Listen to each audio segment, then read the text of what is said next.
Hanaday presents, in the red corner, the undisputed, undefeated Weed Whacker Guy, champion of hurling grass and pollen everywhere. And in the blue corner, the challenger, extra strength, Hanaday. Eye drops that work all day to prevent the release of histamines that cause itchy allergy eyes. And the winner, by knockout, is Hanaday. Hanaday, bring it on. Choice Hotels get you more of what you value. Here's a little tune to help you remember. Same drive, different day. Don't you wish you were getting away? Pack your bags and come on through. Texas, Ohio, Alaska, we're up there too. Comfort Inn, it's calling your name. Save on the stay. Oh, and free waffles are yours to claim. Well, I hope you like my little song. Book direct at choicehotels.com. Antes de que termine este video, vas a entender algo que probablemente nadie en esa boda entendió. Y vas a entenderlo a través de 6 pistas que Juan dejó escondidas en el texto. Pista número 1. La primera frase del relato. Pista número 2. ¿Por qué eligió una boda? Pista número 3. 3 palabras que parecen una grosería. Pista número 4. El detalle de las 6 tinajas que casi nadie nota. Pista número 5. Una vasija más, escondida 3 años después en otro lugar de la Biblia. Pista número 6. Una sola línea final que recontextualiza todo. Quédate hasta el final, porque cuando descubras la 6ª pista, no vas a poder leer este pasaje de la misma manera nunca más. Empezamos. María, la madre de Jesús, se acerca a su hijo en medio de una boda y le dice 3 palabras. No tienen vino, eso es todo. Si las lees rápido, suenan como una mujer práctica resolviendo un problema doméstico. Pero no son 3 palabras prácticas, son las 3 palabras que iniciaron el ministerio público de Jesús de Nazaret. Las 3 palabras que abrieron la primera señal del Mesías. Las 3 palabras que, cuando entiendes lo que Juan está haciendo en este capítulo, hacen temblar todo lo que crees saber sobre el primer milagro de Jesús. Porque el primer milagro de Jesús no fue sobre vino, nunca fue sobre vino. El vino fue solo el envoltorio. Lo que estaba dentro era algo mucho más grande. Vamos directo a la primera pista. Detente en la primera línea de Juan 2, versículo 1. Al tercer día se hizo una boda en Caná de Galilea. Léelo otra vez, lentamente. Al tercer día. Cualquier judío del primer siglo que escuchara esa frase no pensaba en un calendario, pensaba en una promesa. Mira lo que dice Oseas, el profeta, capítulo 6. Versículo 2. Nos dará vida después de 2 días. Al tercer día nos resucitará y viviremos delante de él. Mira lo que pasa con Abraham en Génesis 22, versículo 4, cuando va a sacrificar a Isaac. Al tercer día, alzó Abraham sus ojos y vio el lugar de lejos. Mira lo que pasa con Israel en Éxodo 19, versículo 16, antes de recibir la ley en el Sinaí. Al tercer día, al amanecer, hubo truenos y relámpagos y una densa nube sobre el monte. Tercer día. Tercer día, tercer día. En la mente hebrea, esa frase es código teológico. Es la frase que aparece justo antes de que Dios haga algo grande. Es la frase del amanecer después de la crisis. Es la frase de la resurrección. Y Juan la coloca deliberadamente como la primera línea de la primera señal pública de Jesús. ¿Coincidencia? No con Juan. Juan no escribe nada por accidente. Juan es el evangelista de los símbolos. Cuando dice al tercer día, está plantando una semilla. Está diciéndole al lector, presta atención, esto no es una crónica social, esto es una revelación. Y va a terminar en una resurrección. Lo que el lector promedio no nota es que el Evangelio de Juan abre con una semana entera. Capítulo 1. Al día siguiente, al día siguiente, al día siguiente, 4 días. Y entonces capítulo 2. Al tercer día. Suma, 7 días. La primera semana de la nueva creación, Juan está reescribiendo Génesis. Está diciendo, así como Dios creó el mundo en 7 días, Cristo está iniciando la nueva creación en 7 días. Y el séptimo día, el día de la consumación, el día del descanso de Dios, es el día de la boda en Caná. Es el día en que el novio llega. Y hay algo más, que es casi imposible de no ver una vez que alguien te lo muestra. La frase al tercer día reaparece, exactamente con esas palabras, en el momento más importante de toda la fe cristiana. Mateo 28, Marcos 16, Lucas 24, Juan 20, 4 evangelios, una sola frase repetida. Al tercer día resucitó. Caná abre con al tercer día. El Calvario cierra con al tercer día. La primera señal está vestida con la misma ropa que la última señal. Juan no hizo eso por accidente. Juan está cosiendo, con un solo hilo, todo el ministerio de Jesús, desde su primera línea hasta su última. Hay una imagen judía que cierra esto con una fuerza que pocos cristianos del occidente moderno entienden. En la tradición rabínica, el matrimonio judío clásico era un evento de 7 días. 7 días de boda, y el novio, al final del séptimo día, llevaba a la novia a su casa.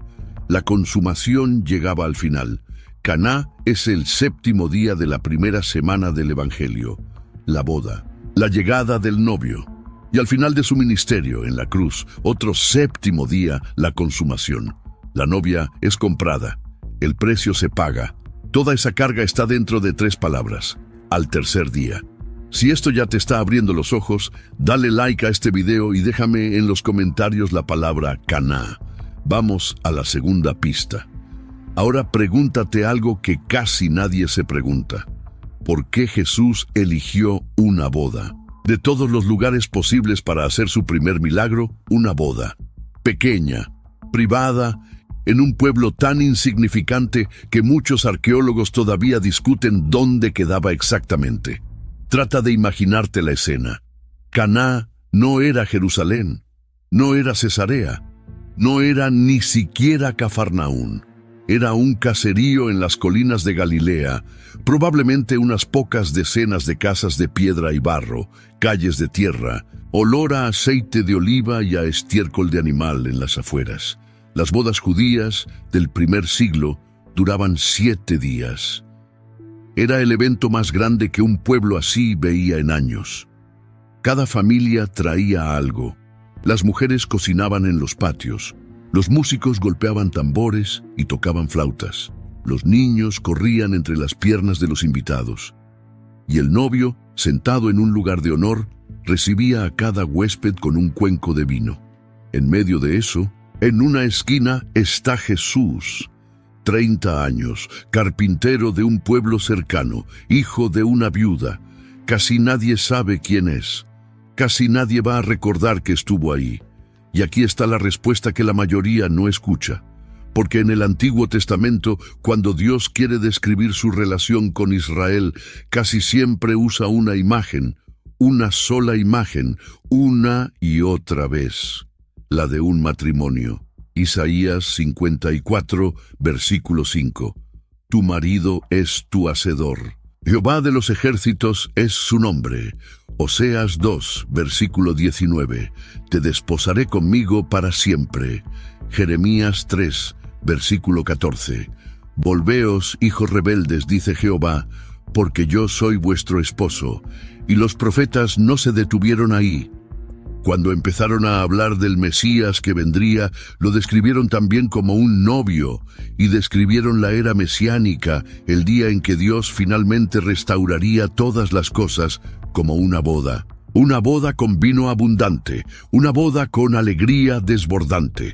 Amós 9, versículo 13. Los montes destilarán mosto. Joel 3, versículo 18. Los montes destilarán vino dulce. Isaías 25, versículo 6. Jehová de los ejércitos hará en este monte a todos los pueblos un banquete de vinos refinados. Banquete, vino, boda, Mesías. Hey, I like your new RAV4. Thanks, yours too! What does RAV stand for anyway? To me, it's the Remarkably Advanced Vehicle. Really? To me, it's the runway approved vehicle for its amazing style. What about Remarkably Adaptable Vehicle because of its versatile cargo space? Or really admired vehicle? Oh, or Really Awesome Vehicle. It really is the recreational activity vehicle. The stylish 2026 Toyota RAV4 Limited. What's your RAV4? Suffering from dry, tired, irritated eyes? Don't let dry eyes win. Use Systane Pro. It hydrates, restores, and protects dry eyes for up to 12 hours. Systane Pro. Triple action dry eye relief. Estas eran las palabras que estaban grabadas en la mente de cada judío piadoso. Cuando finalmente venga el Mesías, va a haber una boda. Y va a haber vino, mucho vino, mejor que cualquier vino que hayamos probado. Ahora ponle pausa al video y respira. Porque Jesús, en su primera señal pública, eligió una boda y arregló el problema del vino. ¿Captas lo que Juan está haciendo? Jesús no hizo un milagro útil en una boda al azar. Jesús se proclamó a sí mismo como el novio. Jesús se anunció como el Mesías. Jesús cumplió las profecías de Amós, Joel e Isaías frente a invitados que estaban demasiado distraídos para entenderlo. Lo hizo en silencio, sin pancartas, sin sermón, sin gritar, «Yo soy el Mesías». Lo hizo a través de una sola acción que decía todo eso al mismo tiempo. Esto es lo que se llama el silencio mesiánico de Jesús. Es uno de los patrones más fascinantes de los evangelios. Jesús casi nunca declara abiertamente quién es. Lo deja dicho a través de gestos, milagros, parábolas. Solo los que conocen el Antiguo Testamento descifran el código. En Caná, el código fue una boda, un problema de vino, vino abundante. Traducción: ha llegado el Mesías. Pero los invitados no leyeron las pistas. Comieron, bebieron, se fueron, sin saber que el novio del universo acababa de presentarse en su fiesta. Y aquí hay algo que te va a incomodar, porque Dios sigue haciendo lo mismo hoy. Sigue dejando pistas. Sigue revelándose en silencio, y la mayoría de la gente sigue comiendo, bebiendo, riendo, sin levantar los ojos para ver quién está parado en la mesa. Piensa en algo. ¿Cuántas veces en tu propia vida ha pasado algo que tú llamaste suerte, casualidad, coincidencia, y que mirando hacia atrás, con honestidad, no fue ninguna de esas cosas? La amistad que apareció en el momento exacto. La puerta que se cerró antes de que tú entraras a un desastre. El versículo que leíste sin querer una mañana y que respondió la pregunta que no le habías dicho a nadie. La persona que dijo lo que necesitabas escuchar como si supiera lo que estabas pensando. Ahí estaba el novio, llenando vasijas, en silencio, esperando que alguien levantara los ojos. Y en cuanto a María, presta atención a un detalle. Jesús, al responderle, no la llama madre, la llama mujer. En español suena duro. En el griego original es un término respetuoso, pero formal.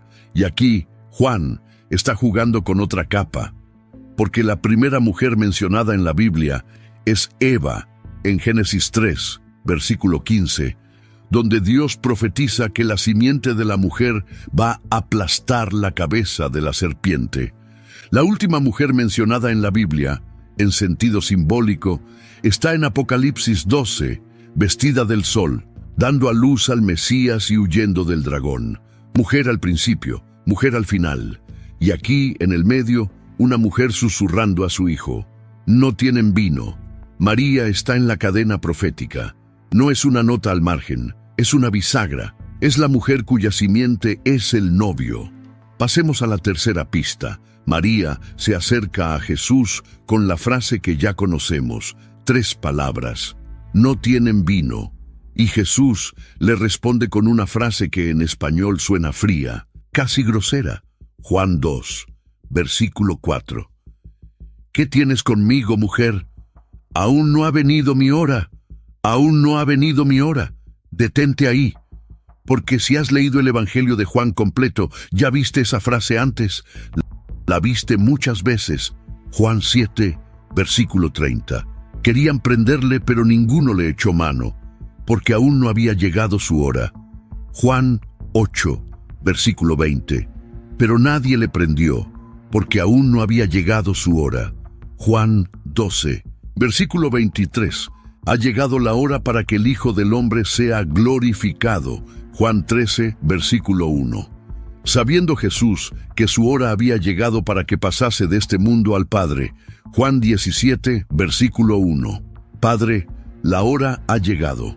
Glorifica a tu Hijo. ¿Captas el patrón? En el Evangelio de Juan, la hora es siempre una sola cosa. Es la cruz, es la crucifixión. Es el momento donde Jesús consuma su misión, donde derrama su sangre, donde muere y resucita. La hora de Juan es siempre, sin excepción, la hora de la pasión y la gloria. Y Jesús, en su primer milagro, ya está hablando de esa hora. Mira otra vez el orden de la conversación. María dice, «No tienen vino». Jesús responde, «Aún no ha venido mi hora». ¿Por qué responde así? Porque Jesús sabe que el vino que ella está pidiendo no es solo el vino del banquete, que la sed de esa boda es la sed de toda la humanidad, que el problema del vino que se acabó es el problema de un pueblo entero, de una creación entera, que se quedó sin alegría, sin vida, sin pacto. Y Jesús sabe que para llenar esa sed verdadera va a tener que ir a la cruz, va a tener que sangrar. Por eso, cuando va a hacer este milagro, ya está pensando en ese día. Cada gesto que va a hacer desde hoy hasta el último latido de su corazón está apuntando a un solo lugar, a la cruz, al día en que va a derramarse entero por todos los que tienen sed. Cuando entiendes esto, una frase fría, «Aún no ha venido mi hora», se transforma en la frase más tierna del Evangelio. Es Jesús diciendo, «Voy a hacer este milagro por ti, Madre, pero quiero que sepas que estoy caminando hacia un lugar muy oscuro. Quiero que sepas que ese día va a llegar». Y mira lo que María hace después de escuchar esa respuesta. No discute, no le ruega, no insiste. Se da la vuelta, mira a los siervos y dice 5 palabras, solo 5. Las últimas que la Biblia registra de su voz en todo el Nuevo Testamento. «Haced todo lo que os dijere, detente en eso». María acaba de escuchar a su hijo decir, en esencia, todavía no es el momento, y su respuesta no es presionar. Su respuesta es entregar. Le dice a los siervos, hagan lo que él diga. Picture this, me, Reese Witherspoon, in London, ordering fish and chips so often they might start wrapping me in paper. I'm traveling with my Wells Fargo Autograph Journey card, so I earn rewards wherever I book travel. 5 times points with hotels, 4 times with airlines, 3 times on restaurants and other travel, and 1 point on other purchases. Imagine getting rewarded for eating a toad in the hole. Wait, what is a toad in a hole? Visit wellsfargo.com/autographjourney. Terms apply. This episode is brought to you by Netflix's Remarkably Bright Creatures. What if a Pacific octopus held the key to a mystery that could heal your heart? Well, that's Tova's reality. An elderly widow working at an aquarium, Tova forms an unlikely friendship with the curmudgeonly Marcellus, whose remarkable intelligence leads her to a life-changing discovery. Remarkably Bright Creatures is now playing, only on Netflix. Confía sin saber qué va a pasar. Suelta el control, y porque lo soltó, el milagro ocurrió. Hay algo profundo aquí. María no es la que produce el milagro, pero su fe es la que abre el espacio para que ocurra. Ella no fuerza la mano de Jesús. Ella simplemente lo señala y dice, hagan lo que Él dice. Y eso es exactamente el papel que ella va a tener en toda la historia. Apuntar a Jesús, quitarse del medio, dejar que Él brille. ¿Cuántas veces tú, frente a un problema, intentas forzar la respuesta? ¿Cuántas veces le dices a Dios, haz esto, ahora, como yo quiero? María nos enseña otra cosa. Trae el problema, habla y después suelta. Confía, diles a los siervos de tu propia vida, hagan lo que Él dice, y vete, porque el milagro no llega cuando tú lo controlas, llega cuando tú lo sueltas. Si esto te está moviendo algo por dentro, comparte este video con alguien que necesite escucharlo, porque la cuarta pista es donde la cosa se pone profunda de verdad. Ahora llegamos al detalle que casi nadie nota, y es probablemente el más importante de todo el pasaje. Juan 2, versículo 6. Y estaban allí 6 tinajas de piedra para agua, conforme al rito de la purificación de los judíos, en cada una de las cuales cabían 2 o 3 cántaros. Léelo de nuevo, despacio, porque cada palabra de ese versículo es una bomba teológica. 6 tinajas de piedra para purificación. Cabían 2 o 3 cántaros cada una. ¿Por qué Juan se toma la molestia de darte tantos detalles? Porque cada detalle significa algo. Empecemos por el material, piedra. ¿Por qué piedra? Porque en la ley judía las vasijas de barro podían volverse impuras. Si una persona ritualmente impura tocaba una vasija de barro, la vasija se contaminaba. Pero las vasijas de piedra no. La piedra era considerada permanentemente pura. Por eso, las casas judías observantes tenían vasijas de piedra para los rituales de purificación. Y hay un dato arqueológico que sostiene esto. En las excavaciones realizadas en Jerusalén y en Galilea durante las últimas décadas, los arqueólogos han encontrado decenas de vasijas de piedra fechadas exactamente en el siglo I. En el año 2017, en un sitio llamado Einot Amitai, a pocos kilómetros de la actual Caná, se descubrió una cueva taller donde se fabricaban estas vasijas.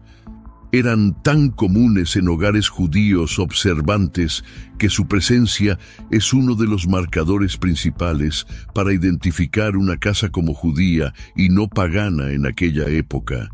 Eran caras.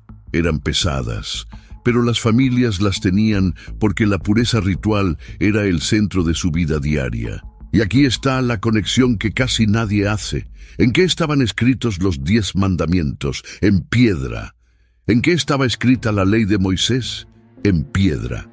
¿Cuál es el símbolo en toda la Biblia hebrea del antiguo pacto, de la ley, del sistema mosaico de purificación? La piedra. Las vasijas de Caná no son cualquier vasija, son vasijas de la ley, son los recipientes del antiguo pacto, son los contenedores del sistema judío de hacer las cosas. Ahora cuenta cuántas hay. 6. ¿Por qué 6?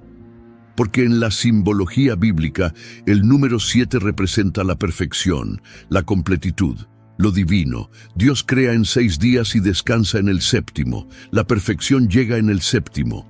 El 7 es el número de Dios. ¿Y el 6? El 6 es lo que falta para llegar a 7. Es la incompletitud. Es el ser humano creado en el 6º día, esperando entrar al descanso del séptimo. Es la imperfección. Es el sistema humano que no termina de cerrar el círculo.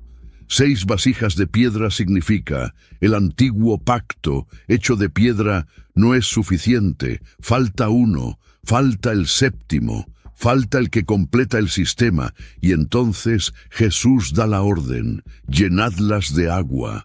Las vasijas que eran para agua de purificación, agua para lavarse las manos, lavarse los pies, purificarse antes de comer, ahora se llenan de agua.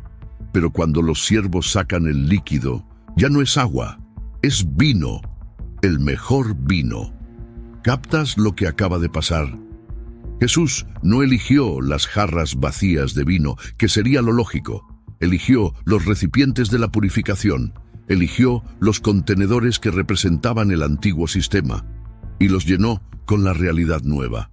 Esto no es un milagro de banquete, esto es una declaración teológica gigantesca. Está diciendo, el agua que limpia por fuera ya no es suficiente. Ahora viene el vino que limpia por dentro. La ley exterior cumple su función, pero ahora yo traigo la realidad interior. El antiguo pacto era agua para las manos, el nuevo pacto es vino para el corazón. Hebreos 10, versículo 1, lo dice explícitamente. La ley, teniendo la sombra de los bienes venideros, no la imagen misma de las cosas, nunca puede hacer perfectos a los que se acercan. La ley era sombra. Caná es la imagen. Y aquí viene el detalle que termina de cerrar todo. Mira la cantidad de líquido que Jesús produce. Cada vasija, dice Juan, contenía 2 o 3 cántaros. Un cántaro era aproximadamente 40 litros. Multiplica por 6. Estamos hablando de entre 450 y 700 litros. En una boda de pueblo, eso no es para esa boda. Eso es para todas las bodas. Eso es vino mesiánico. Eso es la abundancia profética de la era nueva. Eso es la promesa de Joel, cumpliéndose en miniatura. Los montes destilando mosto. Jesús no estaba resolviendo un problema social. Jesús estaba mostrando, en una escena pequeña, lo que iba a hacer a escala cósmica. Y aquí hay una pregunta que cada persona que ve este video debería hacerse honestamente. ¿Cuántas vasijas de piedra hay en tu vida ahora mismo? ¿Cuántos sistemas viejos sigues cargando que nunca te dieron lo que prometieron? Quizás estás tratando de purificarte por fuera mientras por dentro estás muriendo de sed. Quizás estás cumpliendo todas las formas, todos los rituales, todas las apariencias, y la fiesta de tu propia vida se está acabando porque el agua del lavado externo nunca te llenó por dentro. Las vasijas de piedra son la imagen de cualquier sistema religioso, moral o personal que intenta arreglarte por fuera sin tocarte por dentro. Y todos cargamos algunas. La diferencia entre una vida transformada y una vida solamente decente es esa: si dejaste que Jesús llene tus vasijas, o si las sigues llenando tú mismo con agua que no se vuelve nada. Y si esto te voló la cabeza tanto como a mí cuando lo descubrí, dale like ahora, porque la quinta pista es donde Caná y la cruz se vuelven la misma escena, vista desde 2 ángulos diferentes. En la cultura del primer siglo, el vino tenía un significado que nosotros, en el siglo XXI, hemos olvidado. El vino no era una bebida cualquiera. El vino era la bebida del pacto. Cuando 2 partes hacían una alianza solemne, sellaban el acuerdo con vino. Cuando se firmaba un pacto matrimonial, se brindaba con vino. Cuando se inauguraba una era nueva, se vertía vino. El vino era el fluido del compromiso. Y en la Biblia hebrea, el vino tiene una asociación todavía más profunda. Vino y sangre. Génesis 49, versículo 11. Hablando de Judá, la profecía dice: lava en el vino su vestido y en la sangre de uvas su manto. Sangre de uvas. Esa era la forma poética hebrea de decir vino. Pero la imagen quedaba grabada. El vino es como sangre. Cuando los profetas describían el día del juicio de Dios, lo describían como un lagar pisándose. La uva se aplasta, el jugo brota. Vino y sangre se vuelven una misma cosa en la imaginación profética. Isaías 63, versículos 1 al 3. ¿Quién es este que viene de Edom, de Bosra, con vestidos rojos? Yo solo pisé el lagar, su sangre salpicó mis vestidos. Vino y sangre, sangre y vino. Ahora regresa a Caná. Jesús transforma agua en vino. Y entonces avanza 3 años. En la última noche, en una habitación encerrada, Jesús levanta una copa. Lucas 22, versículo 20. Esta copa es el nuevo pacto en mi sangre, que por vosotros se derrama. Vino que es sangre. ¿Ves el arco? Caná. Agua transformada en vino. Última cena. Vino transformado en sangre. Cruz. Sangre derramada. 3 escenas. Una sola dirección. La primera señal apunta a la última. El primer milagro apunta al milagro final, que en realidad no parece milagro porque parece derrota. Un cuerpo clavado en un madero, sangre cayendo gota a gota. Pero no era derrota, era la consumación de lo que empezó en Caná. Imagínate la escena de la cruz por un segundo. El sol está alto, el cielo se está oscureciendo. Hay 3 hombres clavados en 3 maderos. La multitud abajo grita, llora, blasfema, y al pie de uno de esos maderos hay una mujer, la misma que 3 años antes, en una boda, susurró a su hijo: «No tienen vino». Está parada ahí, mirándolo morir, y el hijo, agonizando, mira hacia abajo y dice 3 palabras. Juan 19, versículo 28. Tengo sed, tengo sed. ¿Captas el espejo? En Caná, María dijo: no tienen vino. En el Calvario, el hijo dice: tengo sed. El movimiento se invirtió. La que pidió por otros, ahora ve que el que dio para otros se queda sin nada.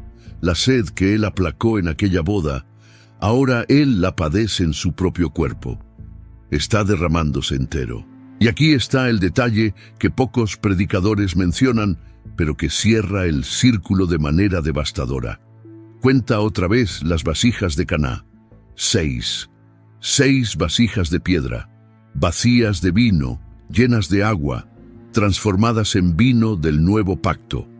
¿Sabes cuál es la próxima vasija que Juan menciona en su Evangelio? Avancemos al capítulo 19, versículo 29. Jesús está en la cruz, está agonizando, tiene sed. Y entonces dice Juan: y estaba allí una vasija llena de vinagre, una vasija llena de vinagre.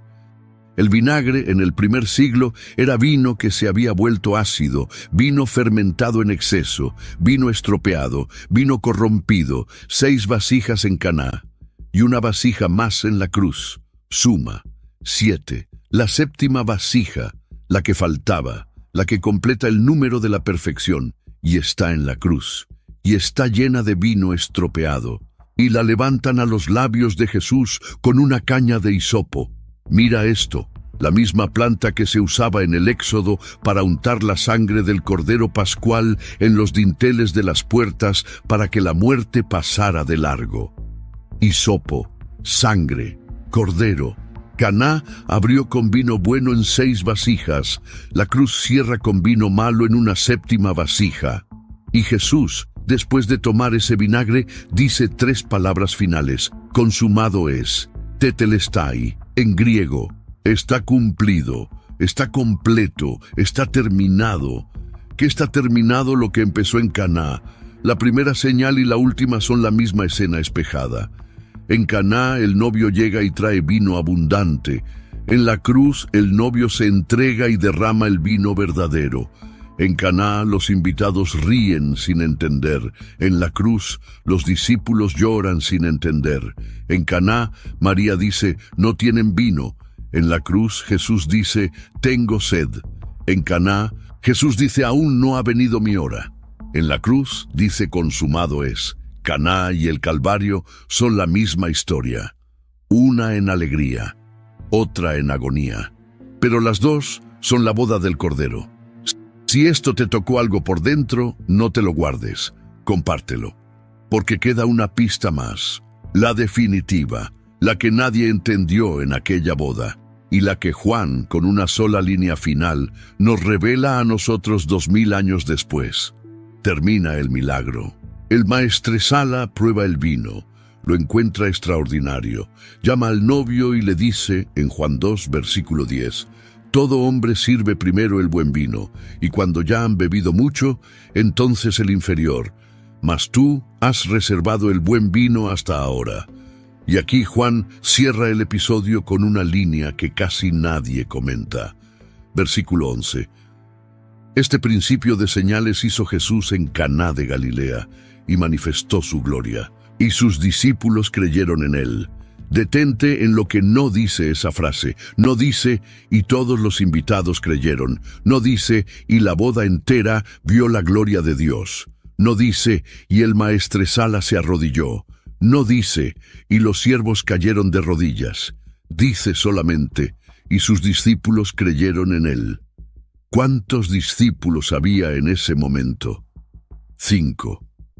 Habían sido llamados a... When patient care is your top priority, you need a proven workforce solutions partner who can deliver it all and deliver it right. AMN Healthcare brings together technology and talent into one seamless solution. Trusted by more than 2,000 health systems across the country, we help organizations make smarter, data-driven decisions and improve patient outcomes. AMN Healthcare. One partner, complete workforce solutions. Discover how we are empowering the future of care at amnpartners.com. Stitch Fix. Stop shopping, get styled. A+ on the outfit, Miss Turner. You are about to slay parent-teacher conferences. Oh, these? Just the most perfect fitting jeans my stylist sent me. Oh, hello, you, who didn't set one foot in a mall and still looks amazing. Just share your size, style, and budget, and your stylist sends personalized looks right to your door. Stitch Fix. Get started today at StitchFix.com. To my stylist. This look is dedicated to you. Thank you. Thank you. Apenas en el capítulo anterior, Andrés, Pedro, Felipe, Natanael y otro discípulo de Juan el Bautista cuyo nombre no se menciona. Un grupo pequeñísimo. Eso es todo lo que vio. El maestresala probó el vino y pensó que era un buen vino. Le elogió al novio por haberlo guardado. No tenía idea de que estaba bebiendo el vino del Mesías. Los siervos llevaron el agua y la sacaron como vino. Sabían que algo había pasado. Pero el texto no dice que entendieran. El novio recibió el cumplido del maestresala. Probablemente sonrió, asintió, no dijo nada. La gente piensa que es buen anfitrión. Es un milagro y él se lleva el crédito. Los invitados siguieron comiendo, bebiendo, bailando. La boda continuó, la música siguió. Nadie hizo un alto en su copa para preguntarse, ¿de dónde salió esto? Solo 5 hombres parados a un costado de la sala vieron la gloria. ¿Por qué? Porque ellos sabían qué buscar. Y aquí, hermano o hermana, está la lección más profunda y más incómoda de Caná. La gloria de Dios estaba derramándose literalmente en 6 vasijas de piedra, 400 litros de gloria mesiánica. Y la gente más cercana al milagro no se enteró. No porque el milagro fuera invisible, sino porque estaban concentrados en el vino y no en quien lo dio. Estaban con la copa en la mano y el rostro hacia el suelo. Y mientras tanto, el Mesías de Israel, el cumplimiento de 1000 años de profecía, estaba parado a 3 metros de distancia, en silencio, mirando a su madre. Y solo 5 hombres lo vieron. Esto es Caná. Este es el primer milagro.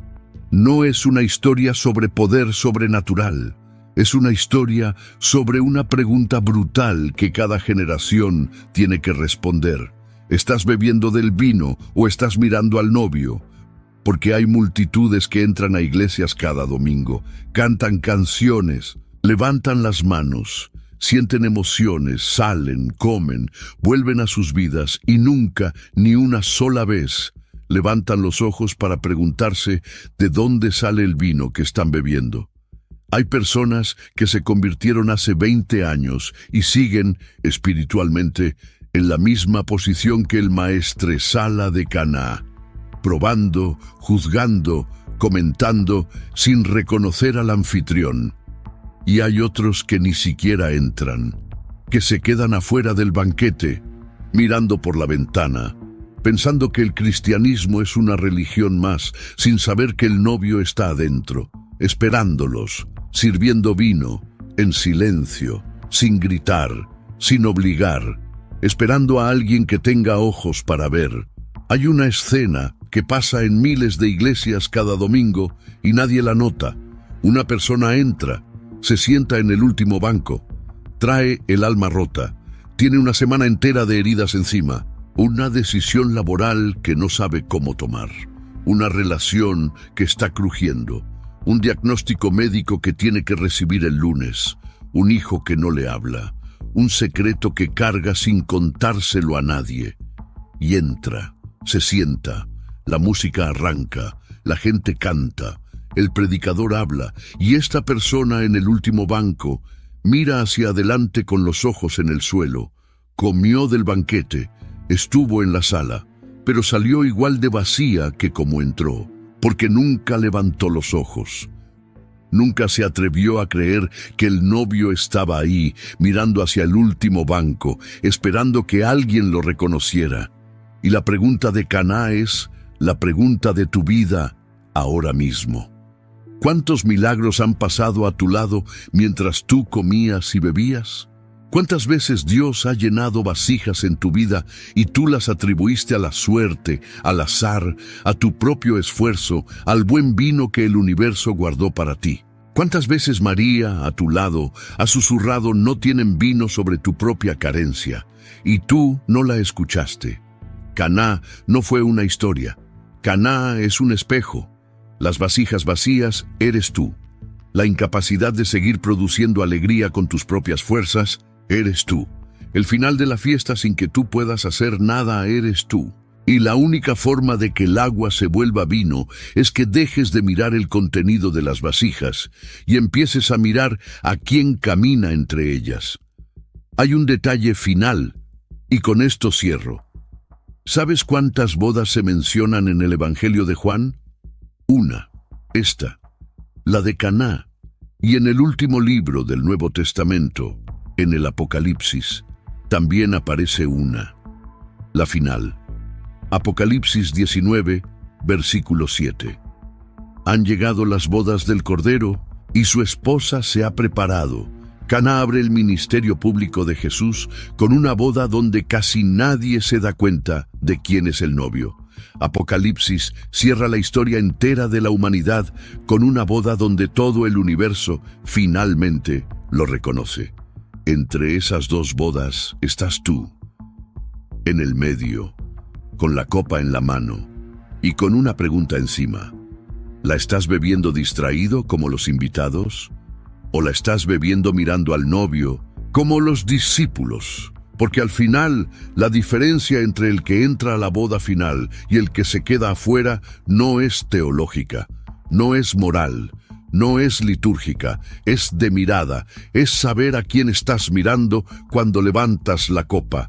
María lo dijo a los siervos, lo dijo a ti, lo dijo a todos los que llegan 2000 años tarde a una boda en Caná de Galilea, parados frente a vasijas de piedra que parecen vacías, y a un hombre silencioso que parece un invitado más.